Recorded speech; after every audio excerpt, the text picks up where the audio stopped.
Bem-vindos à segunda temporada do Vamos Que Dá, com novos apresentadores, Guilherme e Renata. Nós mergulhamos no mundo de pessoas que estão fazendo a diferença, ajudando aqueles ao seu redor na jornada de autoconhecimento e desenvolvimento pessoal. Prepare-se para as histórias inspiradoras de indivíduos que transformam vidas através de suas ações, exemplos e dedicação ao crescimento interior. E vamos que dá!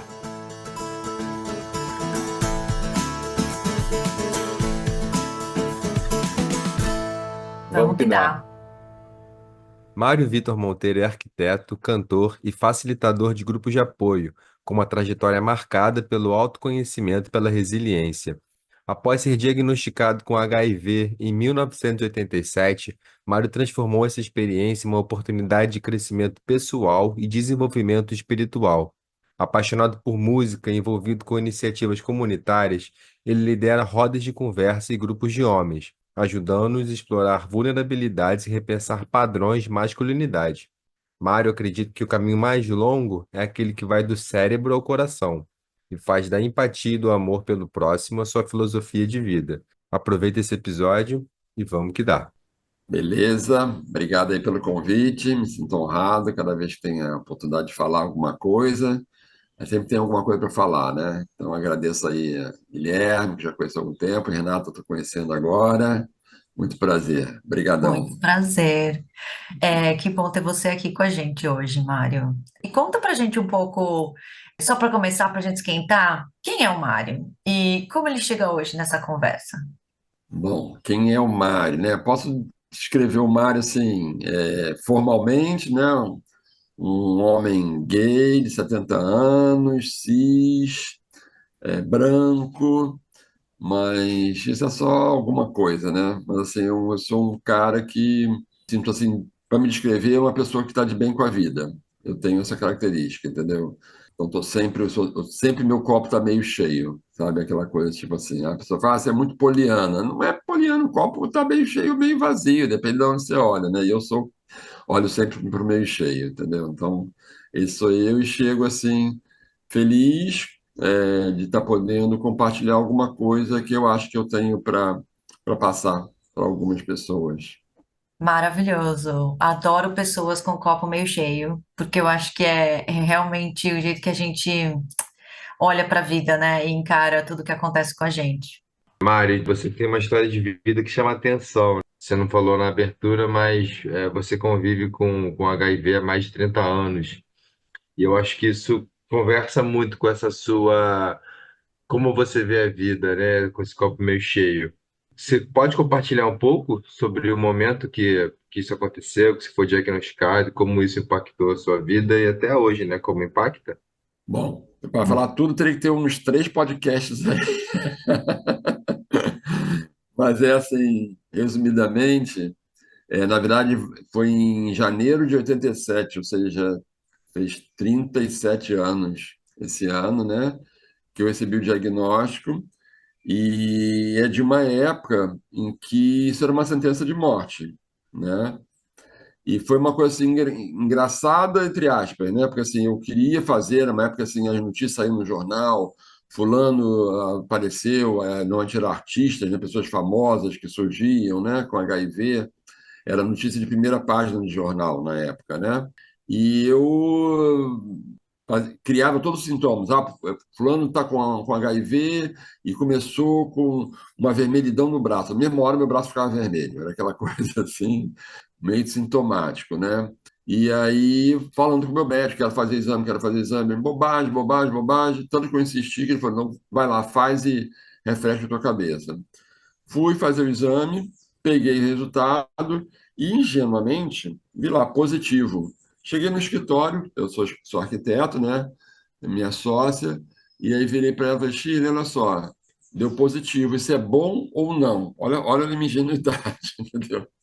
Ela regalou os olhos assim e falou, cara, acho melhor você falar com o teu médico, tipo assim, já pressentindo que tinha alguma coisa ruim naquilo. Eu falei, epa. Aí eu senti também que a coisa positivo não era, nesse caso, positivo não era bom, né? Liguei pro meu médico, falei, doutor Roberto, olha só, deu positivo. Aí foi um silêncio total do outro lado da linha, E eu, naquele silêncio, sentia assim que eu estava perdido no espaço, entendeu? Cara, não tenho, estou solto no espaço, não tenho onde eu cair, né? Eu falei, doutor Beto, tá aí ainda, não sei o quê. Não, tô. Eu falei, mas e aí? O que isso quer dizer? Não, quer dizer que você vai ter que fazer uns exames de vez em quando. Eu falei, caraca, ele não sabe de nada, né? E as pessoas não sabiam. Isso em 87, as pessoas não sabiam, né? Não sabiam de nada, os próprios médicos não sabiam, era uma ignorância literalmente total. Fiquei meio desesperado, assim, mas por sorte divina, assim, minha melhor amiga, a Júlia, ela, conversando com ela, terapeuta, ela falou, olha, um cliente meu é médico de HIV e é um dos pioneiros, está aí desde o começo.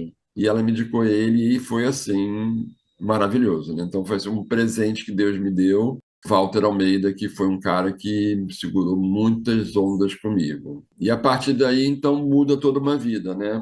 Eu nunca fui um cara, assim, porra louca, de fazer qualquer coisa, de me drogar, de beber até cair. Não, nunca fui.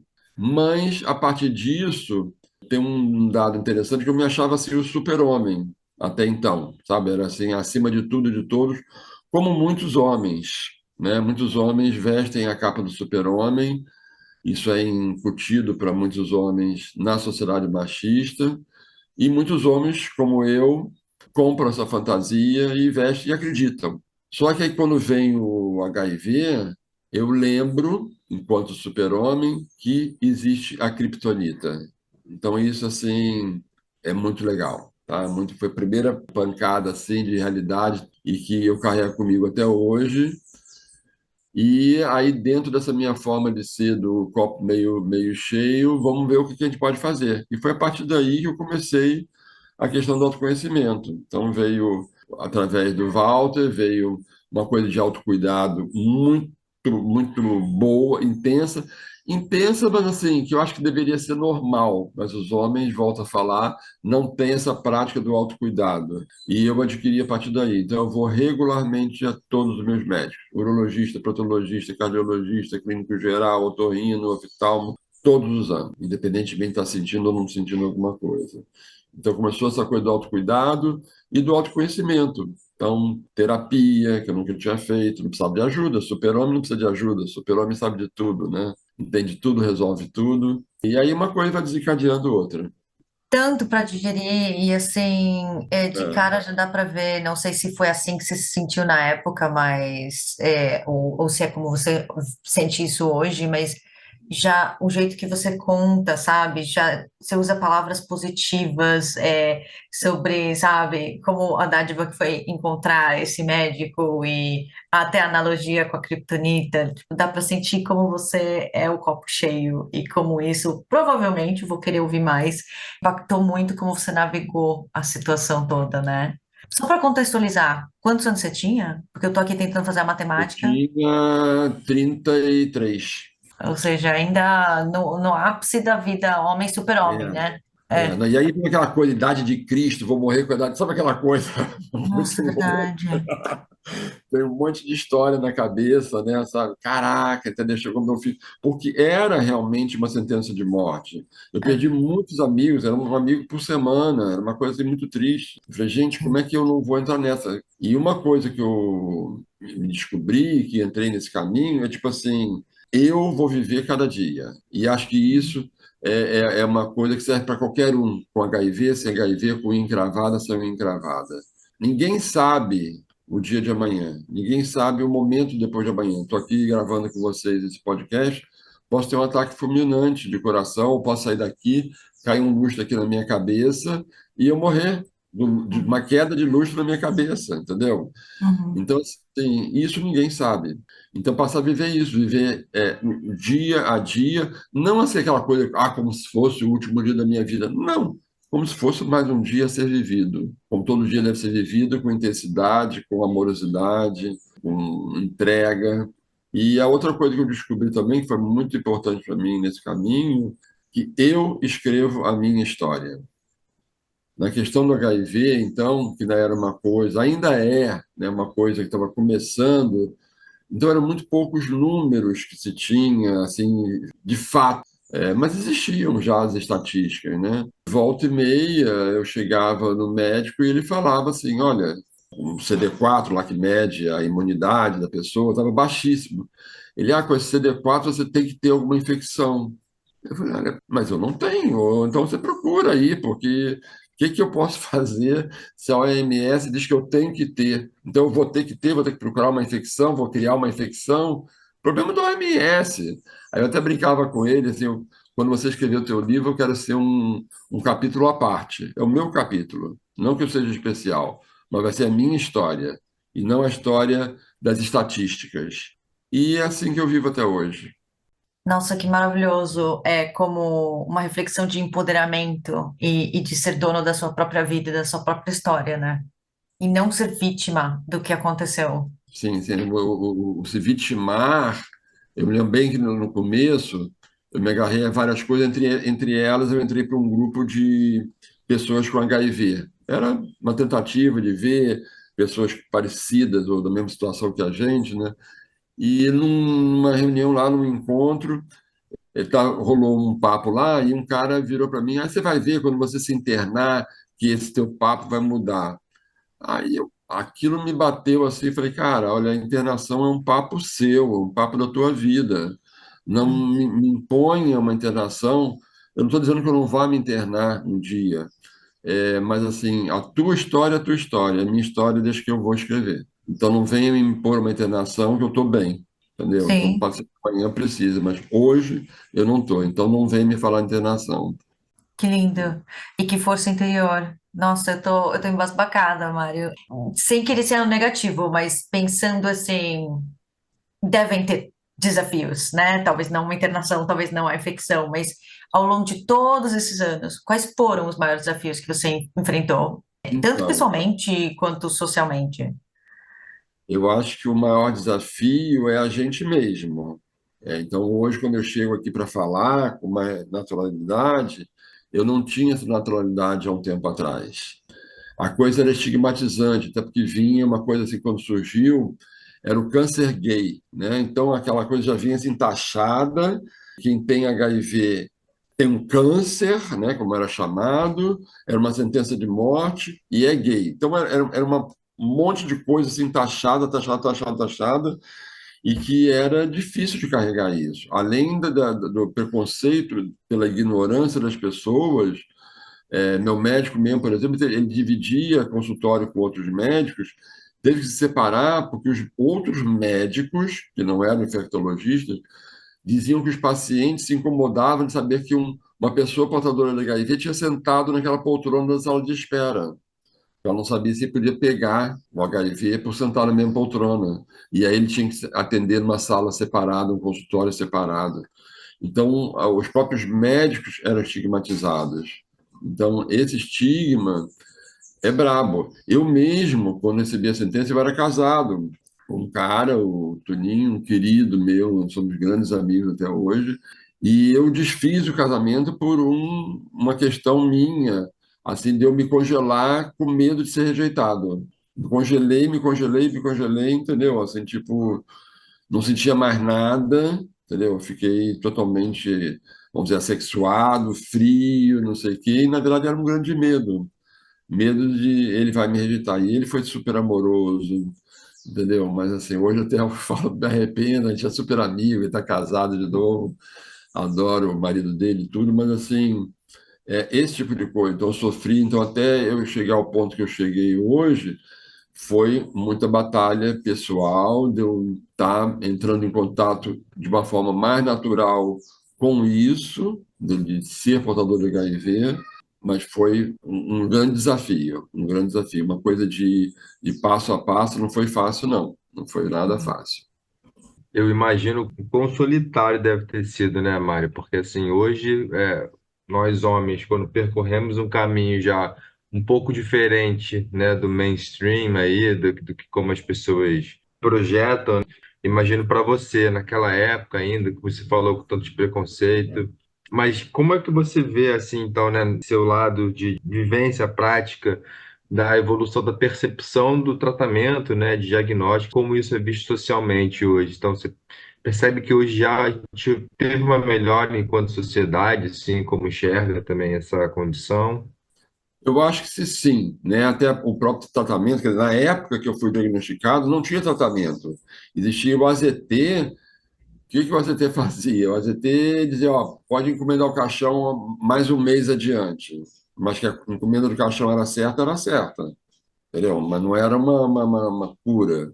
Era só para adiar um pouquinho a encomenda do caixão. Então, hoje, quando você tem um coquetel, hoje eu tomo um comprimido só por dia, que é uma composição de dois antirretrovirais. Isso é maravilhoso. E ele te leva rapidamente a você ficar indetectável. Então, hoje eu sou, já há muitos anos, indetectável, ou seja, eu não transmito HIV para ninguém. Então, essa informação, por exemplo, eu acho muito importante e eu não vejo isso ser divulgado. Eu acho que assim, ainda há muita ignorância nesse sentido, é uma ignorância diferente daquela lá do começo, mas é uma ignorância no sentido assim, eu vejo muita gente jovem se infectando hoje em dia porque tem tratamento. Cara, não tem tratamento, quer dizer, não tem cura. Tratamento até tem, mas não tem cura. Então, você ficar tomando um remédio que é uma droga forte, uma droga pesada, que vai fazer mal ao teu organismo. Eu, graças a Deus, tenho um organismo super forte. Mas, assim, que causa efeitos colaterais, não sei o quê. Não vale a pena. Eu acho que vale mais a pena você se proteger. Então, ainda falta esse tipo de informação e eu vejo muita gente nova aí se infectando baseado nisso, que hoje você toma o coquetel e está resolvido, fica indetectável. Cara, isso é de uma pobreza de pensamento horrível. E aí acho que falta informação na mídia, entendeu? Informação de serviço público mesmo, de trazer a real. E acho que a real é essa. Mas agora, independentemente de qualquer coisa, hoje você tem tratamentos que seguram a onda e uma pessoa portadora de HIV hoje pode ter uma vida perfeitamente normal, diferentemente daquela época. Então, essa é a grande diferença de hoje. Mas ainda existe preconceito da sociedade e principalmente das pessoas. Eu mesmo na época lá, eu nunca tive grandes problemas em tomar meus remédios. Só tinha um que era um remédio que o pessoal, os médicos até chamavam de antissocial, porque era um remédio que eram umas pílulas grandonas, uma pílula, uns comprimidos grandes, feito um sonrisal, um alcacelso, coisa grande, assim, tinha que ser dissolvido na água. Aquilo levava horas para ser dissolvido, tinha que ser esmagado, triturado. Então, diziam que era um antissocial. Porque o comprimido, você pega um comprimido, bota na boca, ninguém sabe o que é aquele comprimido. Pode ser de uma Novaldina, qualquer coisa, entendeu? Então, eu nunca tive esse grilo. Eu tive amigos que iam para o banheiro para botar o comprimido na boca. Eu falei, cara, está escrito em neon que esse comprimido é para HIV? Não está. Então, é a cabeça da pessoa, né? Esse grilo eu nunca tive. Mas hoje acho que falta esse tipo de informação, sabe? De trazer para a população o que realmente é a realidade hoje. Não tem cura, tem os coquetéis, graças a Deus, maravilha, mas vamos se cuidar, não vale a pena se contaminar, entendeu? Não vale mesmo. Tanto isso que você está falando agora, né, sobre informação, ter mais acesso à informação, mais divulgação, mas você vê também outros campos para melhoria, política pública, mudanças sociais. Olha, em termos de política pública para o HIV, eu sou muito bem atendido. Eu pego meus medicamentos todo mês no posto de saúde, zero problema. Lá na época, lá atrás, né, quando começaram a surgir os primeiros medicamentos, o acesso era muito difícil. Graças a Deus, eu tive pais assim, que foram super amorosos e me acolheram. Eles importavam o remédio. Então, era um programa que eles faziam, programa entre aspas, de ir na Varig, na época era a Varig que importava, para ir lá pegar o meu medicamento, entendeu? Então, foi uma forma deles aceitarem a minha condição de homossexual, de portador de HIV. Então, eles iam lá e faziam isso. Mas eram remédios caríssimos, né? Poucas pessoas teriam acesso, até na questão financeira. Então, hoje, é muito legal de ver que os postos de saúde fazem distribuição desses remédios, e até onde eu sei, meus amigos todos que são portadores de HIV também, não tem problema nenhum. Então, isso eu acho muito, muito legal, muito bacana. É uma realidade que mudou para o bem. Eu concordo com você, que você não vê mais cobertura de mídia, você não vê mais campanha pública, mas é muito bom ouvir que pelo menos esse atendimento, os postos, que as pessoas estão recebendo o tratamento que precisam e merecem, né? E para as pessoas que recebem um diagnóstico positivo, você tem um recado? Assim, ainda tem gente que procura você? Ou tipo, o que que você mais se pega falando para as pessoas que acabam de receber o diagnóstico? É pior que tem assim, amigos meus que são terapeutas, principalmente terapeutas, me indicam pacientes para conversarem comigo. É muito engraçado, pelo fato de eu ser portador de HIV e lidar com isso com mais naturalidade hoje em dia. Então, acho que eu tenho sim esse tipo de informação para dar ou de conselho para dar. Quanto menos a gente se fecha, quanto menos a gente ficar dentro de armários na vida, porque o armário, o nome já é falado para questão da homossexualidade, né? Mas existem armários para tudo, né? E muitos armários somos nós que criamos o armário em volta da gente. Então, tipo assim, não ficar dentro de armários, abrir os armários na medida do possível, entendeu? Experimentar, porque quando a gente fica dentro de um armário, os fantasmas ficam lá fora e eles ficam cada vez maiores. Então, dá uma aberturinha na porta e vê que o fantasma, poxa, pensei que ele fosse imenso, mas não, é pequenininho. Aí bota um pezinho para fora, bota outro. Eu acho que esse tipo de prática é muito legal, porque quando a gente entra no armário, por medo de não estar ali junto, é muito pior. Uma das coisas que foi fundamentais para mim foi eu nunca me afastei dos meus amigos. Então, assim, foi a primeira pessoa que eu procurei, quer dizer, a minha sócia foi a primeira a saber do estado positivo, mas a Júlia, que é minha melhor amiga, ela foi fundamental. Então, através dela, eu cheguei na terapia, ela que me indicou a minha terapeuta, ela que indicou o meu primeiro médico, e através dali eu comecei a fazer trabalho de meditação, uma coisa foi puxando a outra. Mas nunca me afastei dos meus amigos, nunca me isolei por conta disso. Terminei um casamento, é verdade, terminei um casamento.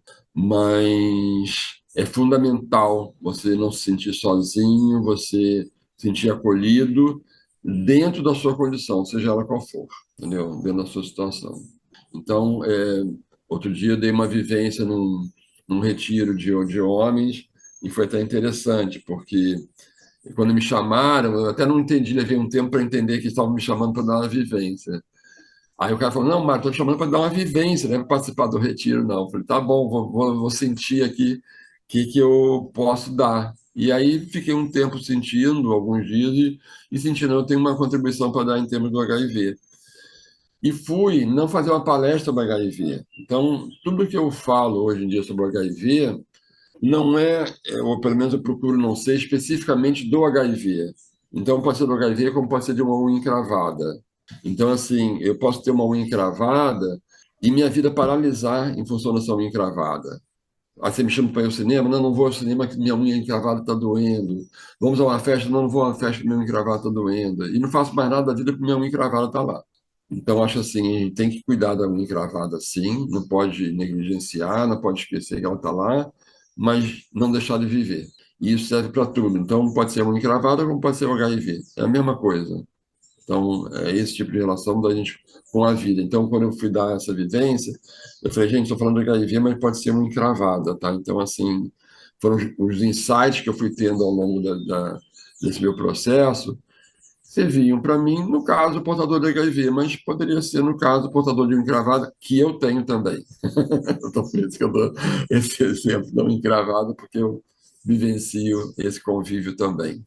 Te ouvindo é muito sobre como você vê a vida, né? E como a vida também ela te retribui, como a gente caminha por esse mundo. Então, é muito, muito legal de ouvir, porque dá para perceber a sua transformação, né? E como você, ao longo do caminho, enfim, dessa imagem do super-homem, isso foi sendo desconstruído ao longo, e como você hoje já fala de um lugar muito autêntico, muito leve, assim, é muito inspirador te ouvir, Mário. E você está nesse caminho, né, de autoconhecimento então, tem um tempo.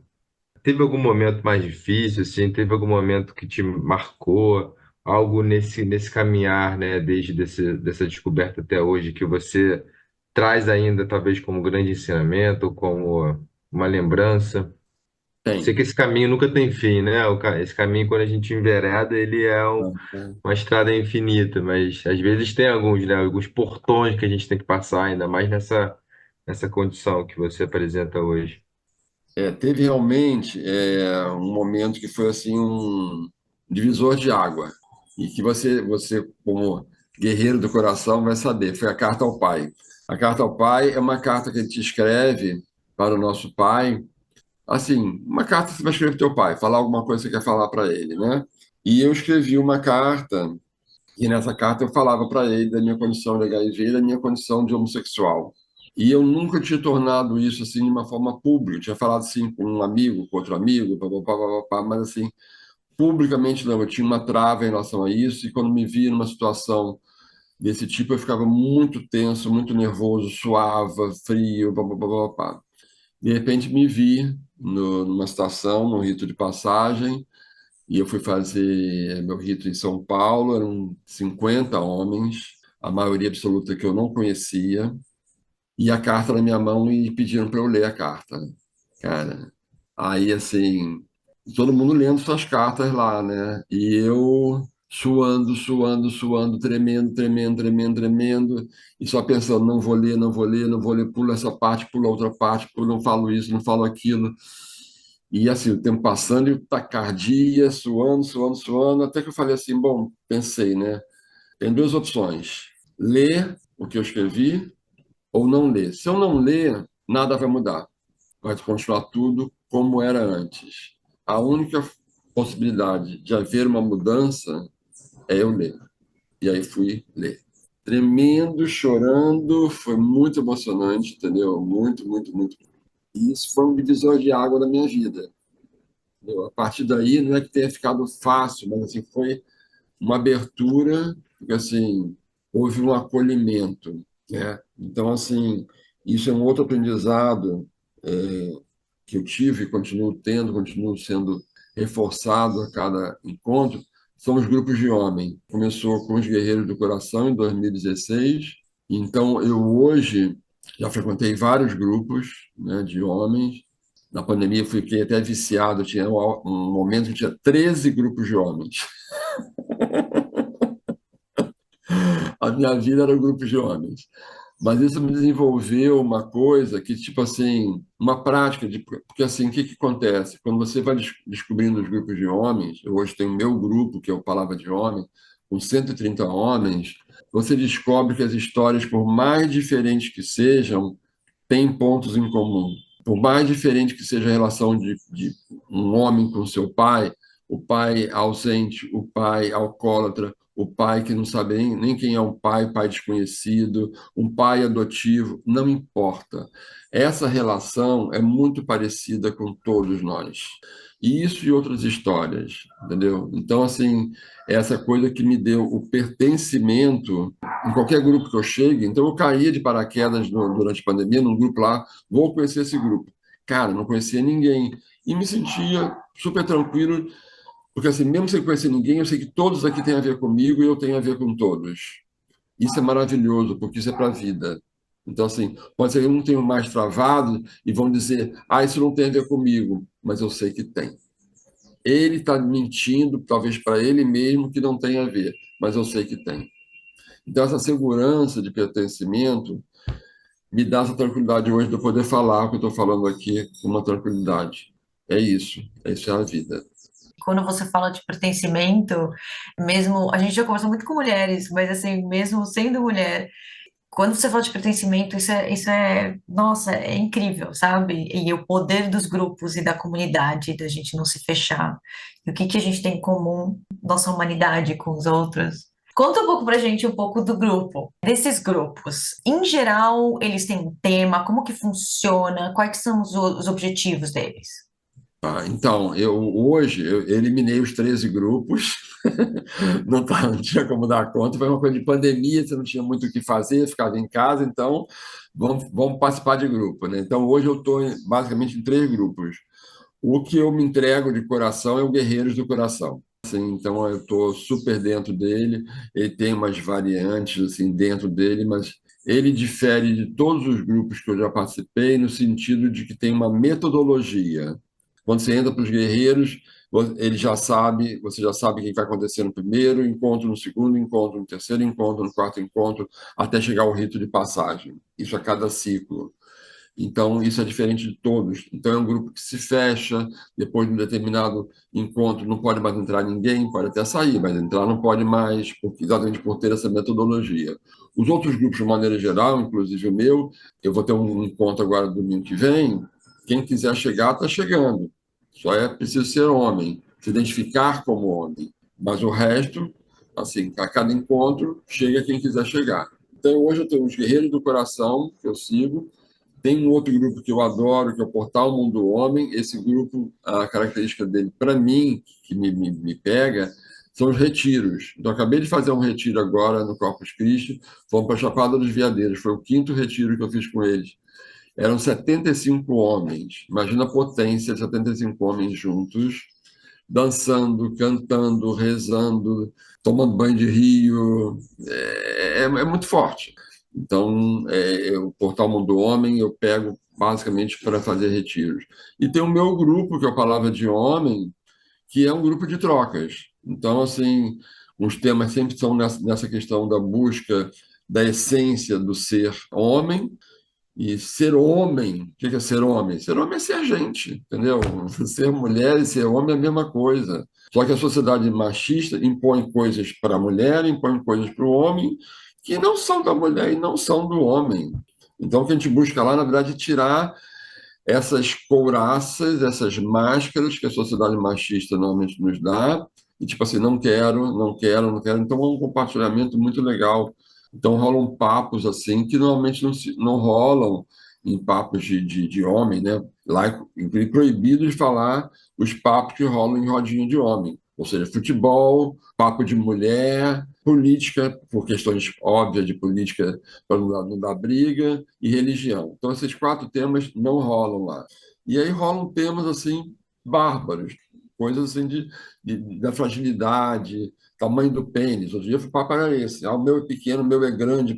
Isso é maravilhoso. Eu falei, gente, eu parei um pouquinho e falei, gente, que legal, olha que está se conversando aqui, cada um falando do seu. Outro dia era assim, higiene íntima. Esse era até online, o papo, era um encontro, o tema era higiene íntima masculina.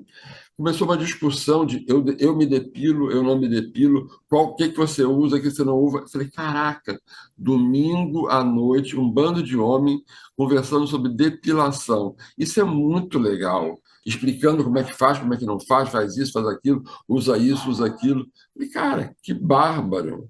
Todo mundo no Maracanã, vendo o jogo lá do Flamengo, do Fluminense, mas estamos aqui discutindo sobre depilação e coisas do gênero. Então, isso é muito legal. É um espaço que os homens conversam sobre coisas que normalmente os homens não conversam. Fingem que não existe isso, ele tem aquele mundinho dele, o armário dele, né, para ele conversar isso só com ele mesmo. E aí, quando você abre um espaço, então a palavra de homem serve para isso. Bom, eu já participei, né, de uma outra reunião, participei junto com o Mari do Percurso Guerreiros de Coração, então descobrir esses espaços para mim foi muito transformador, perceber que a gente podia falar sobre outras coisas e podia trazer assuntos que é isso, a gente tem muitas das vezes dificuldade em falar, principalmente em grupos de amigos já pré-estabelecidos, de muita longa data, faculdade, colégio, enfim, né, nesses ambientes que a gente sabe que às vezes não tem tanto espaço, tanta abertura para tratar de outros temas. E aí, Mário, eu queria até te perguntar por que você acha que é tão difícil, de uma forma geral, os homens ter esse espaço de compartilhamento, abertura? E se ao longo do tempo, né, se, enfim, desses seus N grupos que já participou, né, se você está vendo algum tipo de evolução também nesse movimento, mais homens chegando, se você acha que isso, sei lá, tem a ver com idade, condição social, orientação sexual, algo do tipo, ou não, se é uma coisa que você vê mais ampla.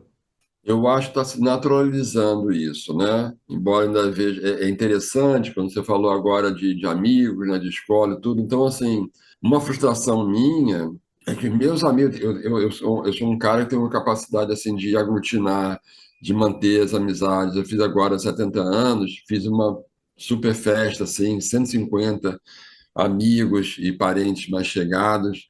E tinha um amigo meu, foi um amigo meu que é meu amigo mais antigo. Nós somos amigos desde os 5 anos, ou seja, há 65 anos. Amigos de adolescência, vários, 30, 40 amigos de adolescência, que a gente se fala até hoje, né? Tipo assim, pô, nunca mais tinha visto, não, a gente se fala, tem um grupo no WhatsApp que a gente se fala todo dia. Então eu tenho essa característica. Mas a minha grande frustração é que nenhum deles, ou a maioria absolutíssima, raríssimas exceções, foi no encontro meu, entendeu? Do meu grupo. E eu não deixo de mandar lá o convite. E ninguém responde, mas eu não. Daqui a semana que vem mando de novo o convite, mando de novo. Meus irmãos mesmo, meus dois irmãos homens, até já indicaram amigos deles para ir, mas eles não vão, entendeu? Por um problema deles. Então, assim, é interessante porque assim, eu tenho abertura, o papo com pessoas, não vou dizer desconhecidas, porque não são mais desconhecidas, mas pessoas assim que não são amigos meus de infância, que não são amigos meus de adolescência, são amigos relativamente recentes, no entanto, eles têm uma abertura de papo, de receber, de acatar e de se doar, muito maior do que com os meus amigos de longa, longa, longa data. Isso não diminui o afeto que eu tenho por esses amigos. Tem um afeto assim imenso, imenso, eles estão no meu coração. Só que tem umas caixinhas que eles não entram, eles não abrem, não saem do armário, entendeu? Mas aí é problema deles. Então, estou fazendo a minha parte, que é tipo assim, olha, tem uma portinha aqui para ser aberta, mas a chave está contigo. Eu estou só mostrando a porta. Eu estou aqui do outro lado. Vem e vamos levar um papo diferente que a gente levou a vida inteira. Não quer vir? Tudo bem, a gente continua conversando do lado de fora da portinha. E com todo carinho, com todo afeto, com todo amor mesmo, mas não se aprofundando. Então, é um lado frustrante meu. Mas eu acho, como você perguntou aí, eu acho que há um movimento, eu sinto uma evolução pensar dos homens, e é a minha questão também de me colocar muito nos grupos. Eu tenho um grupo, eu adoro futebol, né? Apesar de ser um homem gay, mas gay gosta de futebol? Gosta. Não só gosta, como joga. Tem muitos jogadores que são gays e não se assumem. Mas é um ambiente tremendamente machista, homofóbico, machista. E eu tenho uma galera que a gente vai ao Maracanã sempre, direto, comigo, meus irmãos, meu sobrinho, papapá, papá. E às vezes rola um grito, e normalmente os gritos, né, de xingamento são bem homofóbicos. Aí meu irmão solta um, às vezes eu fico olhando para a cara dele assim, eu não acredito que você falou isso, entendeu? Aí, pô, desculpa. Eu falei, não, não tem que me desculpar comigo, desculpar com você, cara. Me admiro isso, entendeu? Porque são gritos normalmente de homofobia, né? Mas mesmo assim, dentro do grupo, eu procuro me impor ali, de levar coisas que não são machistas, pelo contrário, eu sou muito transgressor, adoro ser transgressor. Então, assim, me dá um certo saborzinho, sabe? Estou indo contra o status quo, sabe assim, aquela coisa. Então, é um bando de machista aqui, eu vou colocar lá alguma coisa. Tipo assim, outro dia teve o dia do orgulho gay, né? Aí o Flamengo, eu sou fluminense, né? O Flamengo fez um marketing, tipo assim, aceitamos todos, ou todos são Flamengo, em homenagem ao orgulho gay. Aí eu falei, poxa, olha que legal o que o Flamengo fez. Por que que nosso marketing não faz isso? Aí um outro lá, nós somos chamados de viadinhos e não sei o quê, mas não sei se a gente faz uma coisa dessa. Aí meus irmãos já caíram em cima desse cara, entendeu? Aí eu aplaudi eles, falei, eu estou aprendendo. É isso aí, mas eu provoco.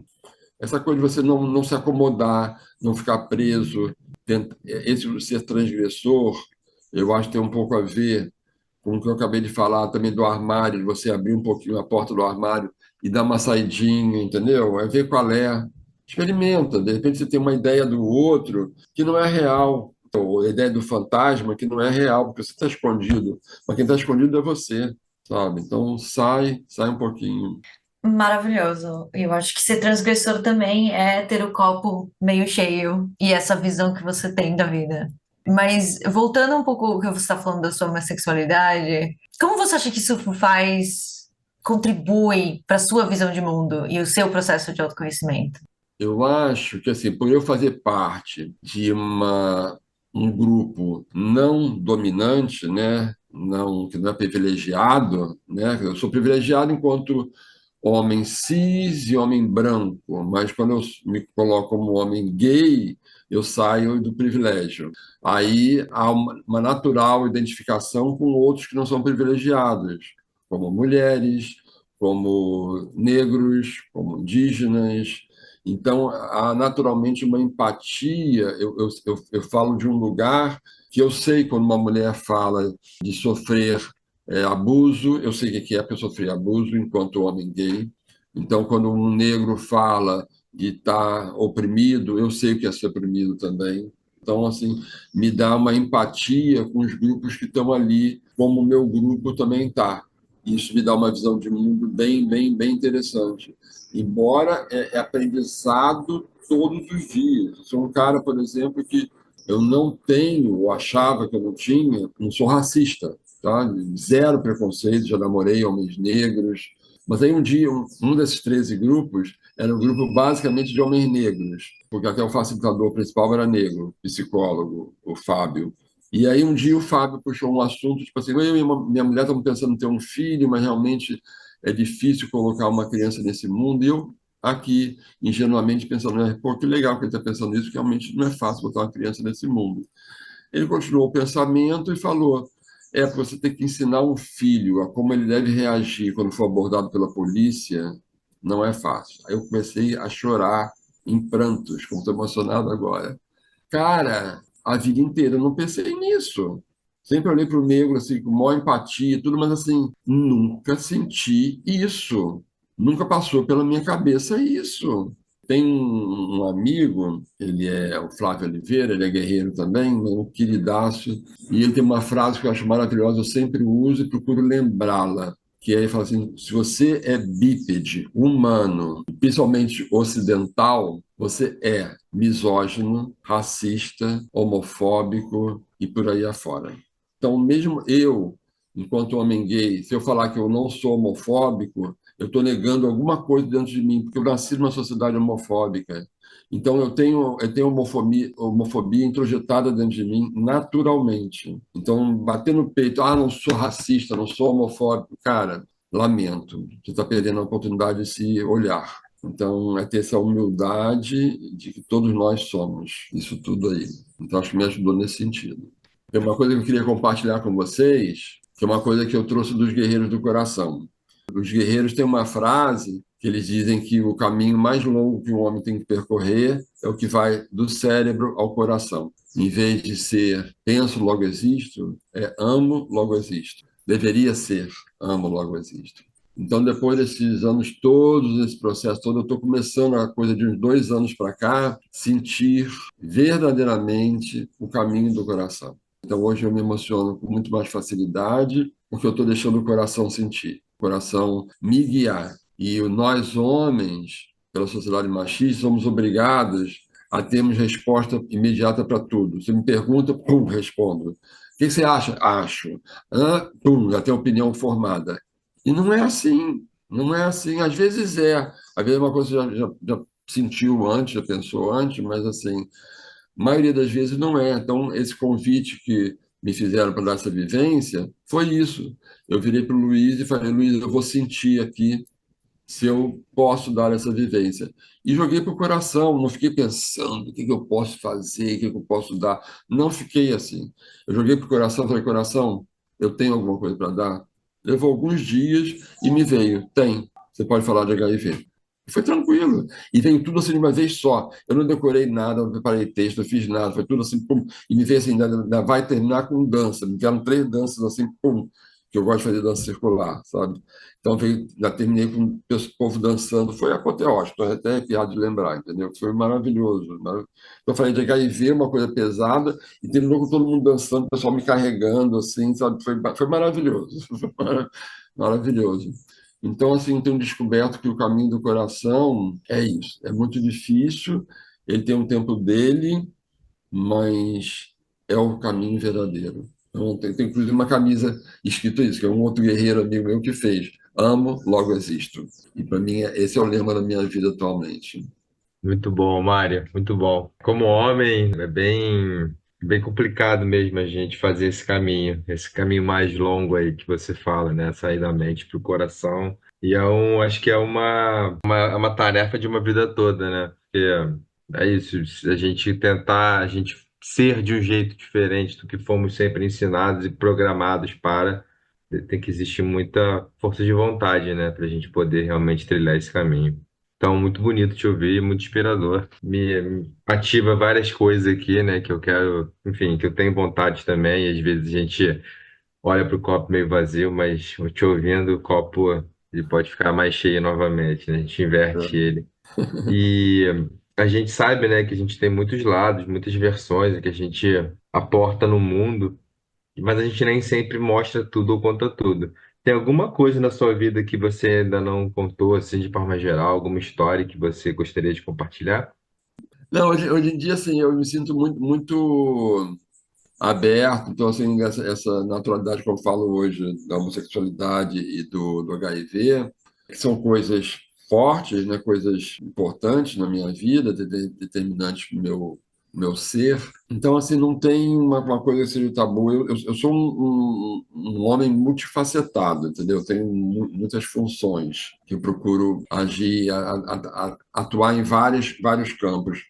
Mas o que sempre me determina esses campos é o coração, entendeu? É o coração que me guia aonde eu vou atuar. Então, eu tenho um trabalho com comunidade carente. Então, assim, ontem mesmo eu estava lá no subúrbio do Rio, em Rocha Miranda, participando de uma inauguração de uma cozinha comunitária. Maravilhoso, emocionante, emocionante, e que levou o nome de uma antiga admiradora minha. Eu era admirador dela, a Célia, uma líder comunitária, uma mulher assim que me ensinou muito, foram 20 anos grudados nela, analfabeta, terminou a vida cega, cadeira de rodas, mas assim, como ela me ensinava.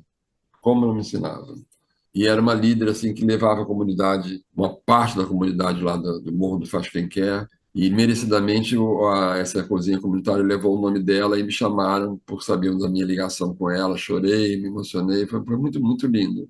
Então, assim, é um trabalho que eu faço, porque eu acho que, assim, eu sou espírita, tá? Sou espírita kardecista. A grande razão de a gente estar aqui é o outro. Lógico que eu tenho que me cuidar, é que nem quando a gente está no avião, né, que eles falam em caso de despressurização, máscaras cairão, mas bote a primeira máscara em você para depois botar em quem você está acompanhando. Então, acho que a gente tem que cuidar da gente em primeiro lugar, sim, mas lógico que não com exagero, o suficiente para eu poder falar, Guilherme, se apoia em mim que eu te carrego. Porque assim, se eu não tiver perna para te carregar, cara, vamos os dois para o chão. Não adianta, entendeu? Então eu tenho que me cuidar. Eu tenho que me cuidar. Então, se cuidar sim, espiritualmente, fisicamente, né? Mas a grande missão da gente está no outro. E esse outro não precisa ser a pessoinha carente lá do morro, não. Esse outro pode ser o meu amigo que está precisando de um conselho, está precisando de um ouvido, precisando de um abraço, precisando de estar junto. Essa prática é 24 horas por dia, todos os dias. E tem também a pessoa mais, obviamente, necessitado em termos materiais, que é o pessoal do morro, que eu falo todo dia. Hoje, antes de falar com você aqui, já falei com eles. Então, é um lado muito forte meu, por isso que eu estou falando aqui com vocês, e que não tem como esconder esse meu lado. Tá? Meu carro está sempre cheio de coisas, de doações. Ah, tem uma geladeira velha aqui, quero. Então, estou sempre carregando coisa e mandando para eles lá, tem sempre alguém precisando. Nossa, incrível, incrível. Obrigada por compartilhar isso com a gente. E é uma visão ainda mais. Eu acho que não tinha mais o que você podia falar que podia me surpreender, mas é lindo isso, né? Tanto o da máscara, da gente cuidar da gente para cuidar dos outros, mas que a vida e a nossa evolução espiritual é sobre os outros. Estou encantada aqui. Mas eu tenho que passar para a próxima pergunta, então vamos lá. Olhando para frente agora, assim, e de todas as iniciativas e todas as coisas que você já contou para a gente que você faz, assim, o que que você está pensando na sua evolução? Pode ser espiritual, pode ser trabalho com homens, pode ser seu trabalho com HIV, tipo, quais são os projetos, as direções que você está explorando, olhando para frente? Bom, eu não tenho muita coisa assim em termos de projeto. Eu vou vivendo dia a dia, como eu falei lá na frente. Então, a mesma relação que eu tive com HIV, que aprendi com HIV. Então, assim, acho que tudo é uma evolução dos processos que eu estou. Então, como eu estou com coração em tudo, então o meu grupo de homens, a tendência é ele evoluir, o meu trabalho lá com a comunidade, a tendência é evoluir. Então, por exemplo, eu já consegui ano passado fazer uma coisa lá na comunidade que era meu sonho, era um sonho que eu tinha, que era realizar um grupo de rodas. Tá? Então, tem uma roda de conversa agora que eu faço a cada 2 meses com eles lá. Tem sido, assim, desafiador ao extremo, tá? Por vários motivos. Uma que, assim, minha intenção era chamar os homens, só que, para variar, quem vem são as mulheres. Aí eu falei, bom, então tá, vou usar as mulheres como isca, então as mulheres vêm. Aí tem, assim, 21 mulheres e 5 homens. Então, eu continuo trazendo as mulheres e elas é que chega na hora, as 21 é que falam, os 5 só falam quando eu entrego o bastão na mão deles e falo, agora é a tua vez, tu vai falar, senão eles não falam. Mas é um projeto muito legal, até porque são pessoas, que aí eu estou aprendendo isso também, que diferentemente de pessoas que são mais abastadas, que têm alguma grana, que já têm algum trabalho de autoconhecimento, eles lá não têm, né? Imagina se já fizeram, ninguém faz terapia, ninguém faz nada disso, porque lá é o pão, pão, queijo, queijo, é o arroz com feijão, é o dia a dia, é no café da manhã, não sabe o que que vai almoçar. E então, esse pensamento elaborado de ficar analisando o que que eu estou sentindo, então, esse papo aqui para eles que a gente está levando, entra por um ouvido e sai por o outro, entendeu? Não tem ressonância, né? Então, eu tenho que mudar o papo mais do dia a dia mesmo. Então, isso é um grande aprendizado para mim.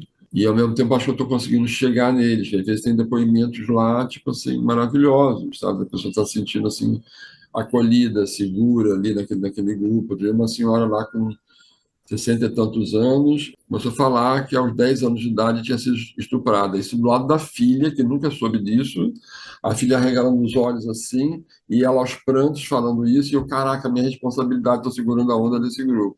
Aí eu falei, não, ela está podendo falar isso porque o grupo está dando essa condição para ela. Né? Então a gente já criou aqui uma egrégora aqui, que bacana que ela está podendo falar isso e está servindo como uma terapia para ela inconscientemente, né? Mas é um desafio. Então, assim, e é isso. Então, essa roda de conversa veio de um processo natural do meu trabalho. Então, eu não tenho assim um projeto para o futuro. Eu tenho um projeto do dia a dia e eles vão se desenvolvendo à medida que meu coração vai indicando caminhos. Entendeu? Tudo é o coração. Como diria o Gonzaguinha, né? Os caminhos do coração, né? Que a gente vai percorrendo. E, Mário, a gente está entrando agora no nosso Momentos do Espaço. Queria te perguntar, qual é o seu sonho nesse momento? Meu sonho é isso que eu acabei de falar. Meu sonho é poder cada vez mais, respeitando meus limites também, né? Aí é um trabalho de autoconhecimento meu também, né? Que às vezes a gente, enquanto homem, a gente não respeita, às vezes, esse limite. A gente quer carregar o mundo nas costas.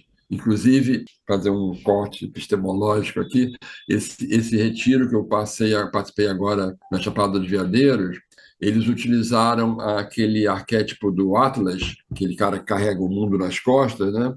E transformaram esse arquétipo carregando o coração. Lindo. Então, assim, é essa evolução no sentido de colocar o coração na frente de tudo, sabe? Então, não tem um sonho assim. O sonho é viver cada vez mais intensamente isso e me respeitando, carregando meu coração nas costas. Tudo que você fala, eu tenho que parar e dar uma digerida, cara. Demais. E adorei esse coração nas costas também. Muito legal. Eu vou botar no grupo lá depois a imagem, é linda, linda. E Joga, fizeram uma joga. camiseta, sabe? Na frente da É, camiseta é Ame-se e sim. atrás é esse homem carregando o coração. É lindo. Mas se a Aham. sua vida fosse um playlist, qual seria o nome? Quem me segue no Instagram vai saber que eu tenho uma característica assim. A maioria dos meus textos eu começo, tem coisa melhor do que. Aí, pá, pá, pá, pá, pá, pá. Tudo tem coisa. Aí, uma vez minha cunhada até me criticou, mas tudo tem coisa melhor, alguma coisa tem que ser melhor. Eu falei, não, tudo é melhor. Você não está entendendo. A intenção é isso, aquilo que eu estou fazendo na hora é o que é o melhor para mim, entendeu? Então, assim, tem coisa melhor do que estar fazendo esse podcast aqui? É isso, não tem coisa, porque eu estou aqui inteiro, estou de coração. E eu começo com essa parte, né? Tem coisa melhor, e termino com Viva a Vida. Então, essa playlist teria assim, esse nome, de Viva a Vida. Viva a vida, no que viva, ou no sentido de viva você a vida, entendeu? Sabe? Sim, Ah, sim. E vamos falar das músicas, então, vai. Nessa playlist, vamos falar quatro músicas que compõem diferentes fases da sua vida, pensando assim, infância, juventude, hoje e daqui 20 anos. Que músicas você colocaria nessa playlist? bom, olha só, tem um outro lado que eu não falei dele hoje. Eu sou Tem cantor. mais! Eu sou cantor. Ai, que lindo! E óbvio que eu faço um trabalho de humor com a música, tá? Então eu canto música apaixonadas e bregas, e com humor. Então, assim, aí eu tenho uma parceira, a Doris, a gente tem um grupo já há 40 anos, e é um trabalho muito, muito legal, tudo a ver comigo. Então, eu sou um cara assim, que vivo também de música. Então, eu estou em casa, tá rolando música, tá? Então foi até engraçado que agora, no meu aniversário, o DJ lá pediu para eu fazer uma playlist de músicas ambientes, depois músicas dançantes. Teria 2 horas para cada. Bom, a minha playlist deu assim mais 10 horas para cada. Falei, cara, não, eu falei, tem música aí até os 100 anos, entendeu? Então, Sim. assim, então escolher 4 músicas, para mim é uma coisa muito difícil. Tem muita música que me toca profundamente, mas assim, eu acho que as músicas que mais têm a ver comigo, não consigo separar assim infância, adolescência, porque assim tudo é uma coisa só para mim, entendeu? A minha vida é uma coisa inteira. São músicas que têm a ver assim com essa coisa do viva a vida, né? Então bom, tem o filme da minha vida que é Noviça Rebelde, não sei se vocês já viram Noviça Rebelde, eu vi 400 vezes, peça de teatro, semana passada fui de novo uma remontagem aqui, choro. Eu agora já choro antes, que antigamente eu chorava só na hora da cena. Agora eu sei, daqui a pouco vai chegar aquela cena, já estou chorando, eu já antecipo a cena.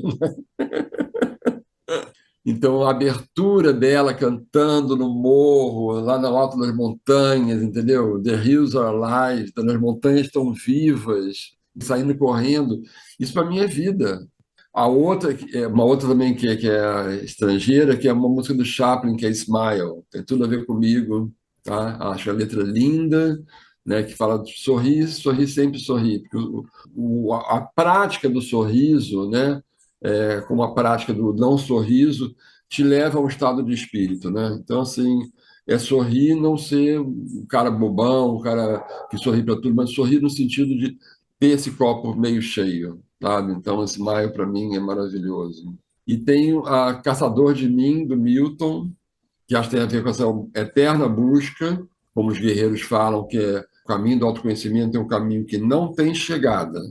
Ele até brinca, olha, vai terminar o ciclo, mas ninguém vai receber diploma. Agora eu sou homem, agora eu cheguei aqui. Não tem certificado. Então, o autoconhecimento é um trabalho eterno. Posso dizer que hoje eu me considero melhor do que ontem, mas amanhã certamente serei melhor do que hoje. E depois, e sucessivamente, e vou morrer e não vai ter chegado ao fim. Mas eu costumo falar isso. Enquanto a tampa do caixão não estiver fechando, eu quero estar mudando, eu quero estar melhorando. Acho que sempre é tempo. Então, Caçador de Mim, e terminar com a minha deusa, Maria Bethânia, o que é do Gonzaguinha, o que é a vida. Acho maravilhoso ela cantando isso. Todo show, graças a Deus, ela canta isso. Eu vou a todos os shows dela. Então, também é uma ode à vida, essa música, eu acho, entendeu? É a vida, é bonita e é bonita. Que demais! Você tem a sua playlist do seu aniversário? Porque se você tiver, a gente tem que colocar ela no Spotify. E, Mário, na sua opinião, qual é a característica mais essencial ou valiosa que conecta todos os seres humanos, independentemente de diferenças culturais, sociais ou individuais? É o coração. Embora muitos não tenham acesso a ele, porque estão trancados, entendeu? Mas assim, eu sei que é o coração. Então, mesmo aquela pessoa que está com o coraçãozinho trancadinho lá, cara, eu sei que teu coração está aí dentro e está conectado com o meu. E que nos coloca assim, juntos, ligados nesse mundo e estamos aqui não é à toa. Nos meus trabalhos lá na comunidade, às vezes tem uma coisa assim, até materialmente falando de importância, né? E aí eles falam, pô, Mário, muito, muito obrigado, não sei o quê, não sei como te agradecer. Aí eu falo, gente, a gente não está aqui nessa vida junto à toa. Eu acredito nisso, entendeu? Então, se hoje eu tenho uma condição material de dar alguma coisa, ou porque recebi uma doação, ou até porque por eu ter dinheiro, não sei o quê, tem uma coisa que não é à toa, eu não acredito em acaso. Então, estamos juntos, estamos juntos. Então eu posso estar aqui na Urca, num bairro de elite, num bairro nobre, blá, blá, blá, e o outro lá no morro, sem saber o que ele vai almoçar hoje, mas eu estou conectado no coração com ele. Então, assim, então essa conexão existe. Mário, nossa pergunta do buraco negro de hoje é: qual o sentido da vida?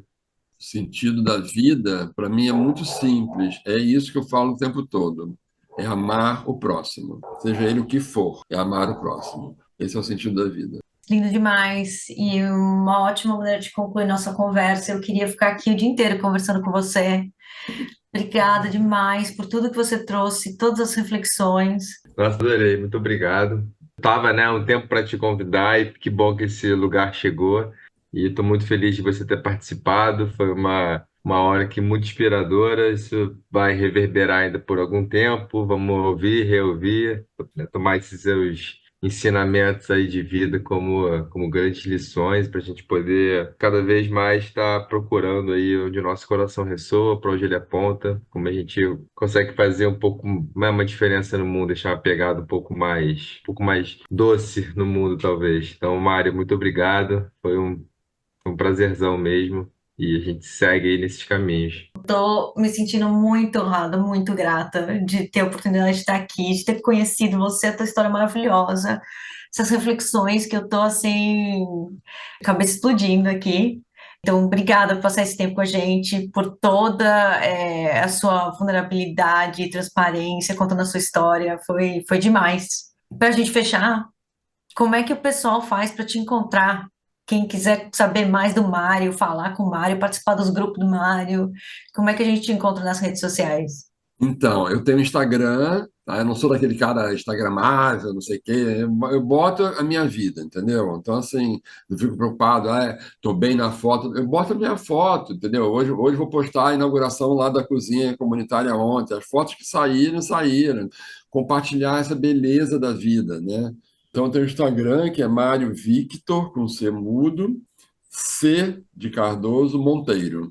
E agradeço aí a vocês essa oportunidade. Eu amo falar, principalmente assim, porque eu acho que eu tenho para dar, né? Não é uma questão de humildade, de soberba, porque assim, eu acho que todo mundo tem para dar. Então, quando eu participo desses grupos aí, desses retiros, eu já sei que eu vou ser o mais velho, entendeu? Sou disparadamente o mais velho de todos. Aí o pessoal fala, nossa, que legal, você com 70 anos está aqui. Eu falei, cara, olha só, quantos anos você tem? Ah, tenho 30. Eu falei, pois é, eu com 30 anos não estava nem pensando nisso. Então, assim, acho admirável aqui é você. Você está com uma idade que eu não pensava nem nisso na tua idade, você já está pensando. E eu estou aqui humildemente, assim, querendo aprender com você, como eu acabei de aprender agora. Então, assim, viver e aprendendo. Eu acho que eu tenho para falar, porque eu tenho sensibilidade e acho que todo mundo tem para falar. Todo mundo tem. Obrigada, Mário. E vamos que dá. Vamos que dá. Vamos que dá. Adorei o nome. Adorei.